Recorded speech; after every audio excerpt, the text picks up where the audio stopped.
안녕하세요. 잡시광입니다. 일본 열도가 마치 늪처럼 녹고 있어 일본이 그야말로 패닉에 빠졌습니다.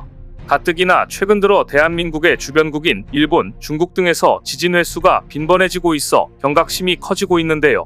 그런데 심지어 일본 열도는 전체 땅이 물처럼 녹는 현상이 급속도로 진행되고 있다는 사실이 포착돼 위기감이 그 어느 때보다 크다고 합니다. 땅이 스르륵 녹고 있는 일본의 상황 자세히 알아보겠습니다.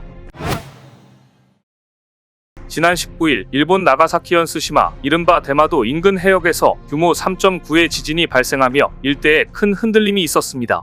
사실 일본 지진 발생은 어제 오늘의 일이 아니기 때문에 그리 놀라울 일은 아닌데요. 그리고 이번에도 일본에서 지진이 발생했다고 이슈가 된 거라기보다 일본의 태도와 대응에 더 큰 문제가 있었습니다. 다름이 아니라 일본 기상청이 은근슬쩍 독도를 자국 영토로 표기해 논란을 일으킨 겁니다. 그런데 문제는 일본의 이런 행태는 이번이 처음이 아니라는 점인데 빈번한 지진을 활용해 일본이 독도를 자국 영토라고 억지 주장하는데 홍보하고 있다고 할 정도로 자주 있는 일입니다. 실제로 주요 외신에 따르면 지난 1월 일본에서 규모 7.6의 지진이 발생하자 일본 기상청은 독도를 쓰나미주의보 발령지역에 포함했었습니다. 또 재작년 1월에도 남태평양 통가 근처에서 해저화산 분출 영향으로 일본을 포함한 환태평양 국가들의 쓰나미 경보가 발령되자 경보 발령 지역에 독도를 포함했습니다. 일본은 같은 해 9월 일본이 제11호 태풍 흰남노의 직접 영향권에 들어서자 일본 영토에 독도가 포함된 지도를 제공하기도 했습니다.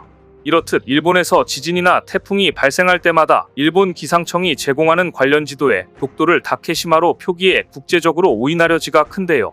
이런 상황에서는 외신에서도 일본 기상청에서 제공하는 지도를 캡처해서 보도하는 경우가 많기에 자칫 독도가 일본 땅으로 잘못 인지하는 경우가 발생할 수 있기 때문에 의도가 엿보입니다.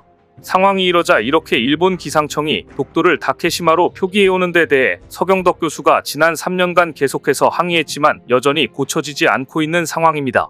그리고 바로 일본 시코쿠 해협에서 규모 6.6의 강진이 연달아 발생하면서 일본의 심각한 상황이 고스란히 포착됐는데요.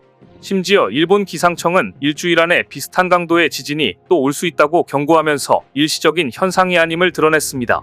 단적으로 최근 NHK가 공개한 일본 시코쿠 해협에서 규모 6.6의 강진이 일어난 직후 CCTV 화면을 보면 얼마나 심각한지 눈으로 직접 확인할 수 있습니다.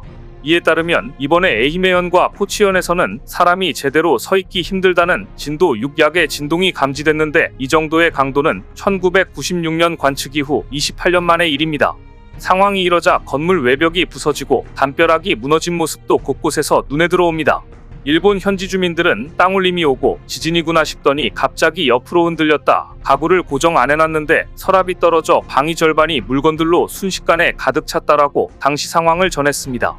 실제로 부상자가 발생한 건 물론 낙석이 도로를 덮치는가 하면 수도관이 망가져 급수가 끊기는 상황도 속출했다고 하는데요. 이와 함께 에이메현에 있는 이카타 원전 3호기의 출력이 2% 정도 떨어지기도 하면서 끔찍한 후쿠시마 원전 사고를 다시 떠올리게 했습니다. 관할 전력회사인 시코쿠는 원전 운행에 지장이 없다고 밝혔고 일본 정부도 원전 이상은 보고된 게 없다고 설명했지만 문제는 일본 기상청이 얼마 지나지 않아 비슷한 일이 다시 발생할 가능성이 있다고 경고했다는 점입니다. 이렇듯 최근 일본에서는 규슈 시코쿠 해협에서 지난 17일 발생한 지진으로 난카이 트로프 대지진 공포가 수면 위로 떠오르고 있는데요. 일본 혼슈 남쪽에 위치한 해곡을 뜻하는 난카이 트로프는 100년에서 150년 주기로 규모 8에서 9 이상의 거대 지진을 일으킨다고 알려져 있습니다.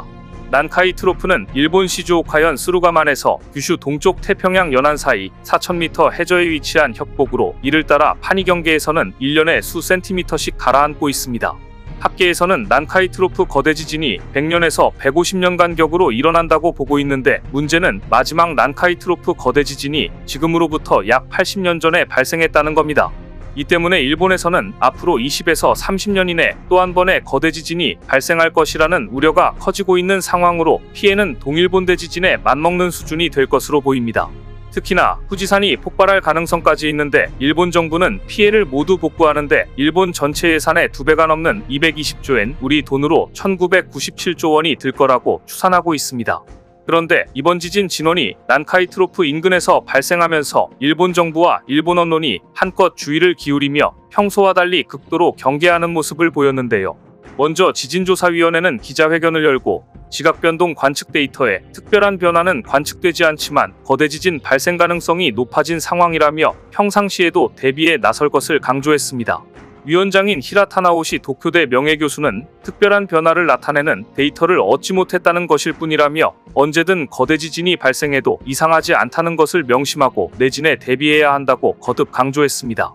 일본 기상청도 이번 지진의 규모가 거대 지진의 전조 증상에 미칠 정도는 아니라고 보면서도 전문가 검토를 실시하기로 하면서 사태의 심각성을 방증했습니다.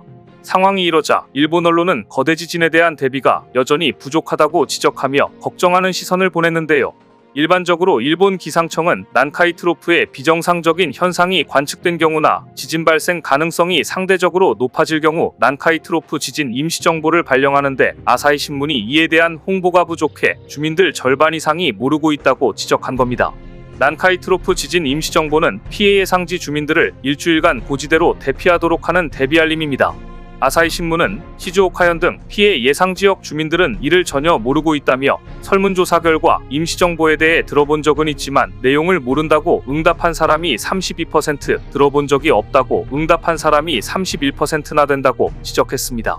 그런데 사실 최근 일본 열도에는 더 심각한 문제가 발생하고 있어 각별한 주의가 요구되고 있는데요. 특히나 올해 일본에서 지난 1995년 한신 대지진보다 더 많은 곳에서 액상화 현상이 일어난 것으로 조사되면서 땅이 순식간에 가라앉는 것 아니냐는 역대급 위기감이 고조되고 있습니다.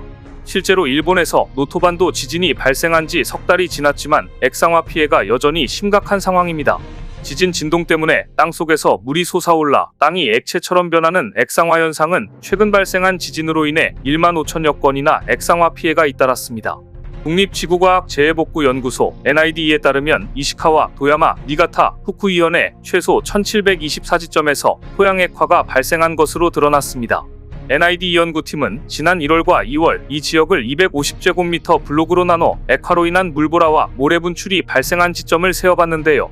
이에 따르면 위성사진과 피해보고서 등 자료를 활용해 연구한 결과 노토반도 지진으로 촉발된 진동으로 인한 피해가 모래나 충전재와 같이 액상화되기 쉬운 토양에 심각한 영향을 끼쳤다고 밝혔습니다. 특히나 액상화 피해가 심했던 후시키지구는 지금도 전신주와 주택 등이 기울어 있어 주민들이 생활할 수 없는 상태입니다. 이 때문에 주민 4분의 1이 다른 곳으로 이주했거나 이주를 검토하고 있을 정도로 손을 쓸 수 없는 상황이 됐습니다. 또한 8년 전 지진이 발생한 구마모토현에서는 당시 6,500여 곳이 액상화 피해를 입었고 시카미지구는 건물 850여 채가 액상화 피해를 입은 것으로 드러났습니다. 상황이 이러자 액상화 현상이 나타난 지역의 주민들이 계속 떠나 마을이 폐허가 될 정도로 피해가 막대했습니다. 그런데 문제는 액화 지점이 이미 한신대지진 때보다 많다는 점으로 현재는 총 2,000곳을 넘어설 것으로 추정되고 있다는 점입니다. 집안 액상화 현상은 물로 가득 찬 모래층이 지진과 같이 강한 충격을 받으면 입자들이 재배열되면서 수축하는데 이때 모래가 순간적으로 액체처럼 이동하게 되는 현상을 말합니다. 이 액상화는 지진성 재난 중 가장 무서운 현상의 하나로 꼽히는데요. 특히 수분을 다수 머금고 있는 토양이나 지하수가 풍부한 지층에서 지진으로 인해 수압이 급격히 높아져 일대의 지반이 유동적으로 변하고 흙탕물이 분출하거나 땅꺼짐이 발생할 수 있기 때문입니다. 실제로 진앙 부근의 땅이 물처럼 이동하고 수직적 진동을 일으켜 순식간에 건물은 물론 도로, 철도 등 사회 기반 시설을 초토화할 수 있습니다.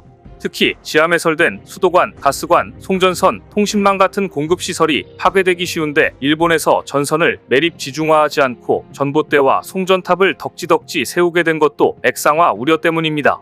과거 고베 대지진 때도 액상화 현상이 일어나 엄청나게 막대한 피해를 줬던 만큼 일본에서는 끔찍한 악몽으로 기억되고 있는데요.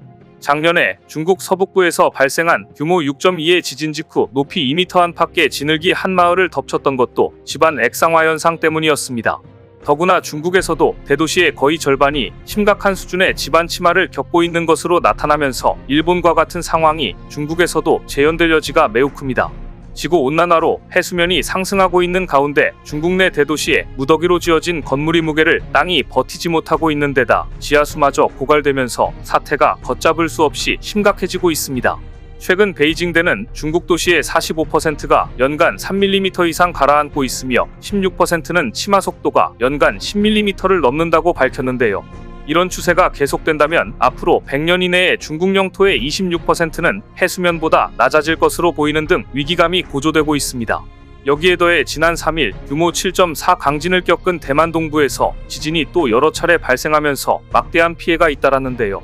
중국 시보 등 대만 언론에 따르면 당시 규모 6급 지진이 6분 간격으로 발생하자 화롄 밍리루의 건물과 중산루 푸카이 호텔이 10초 만에 기둥이 무너지면서 순식간에 기울어진 것으로 알려졌습니다. 마치 미리 짠 듯이라도 한 듯 최근 들어 대한민국을 제외하고 일본, 중국, 대만 등 너나 할 것 없이 심각한 위기 상황에 노출되고 있는데요. 이대로 가다간 한국만 안전지대가 될 가능성이 매우 높아 보입니다. 오늘 준비한 소식은 여기까지입니다. 댓글을 통한 여러분들의 많은 의견 기다리겠습니다. 시청해주셔서 감사합니다.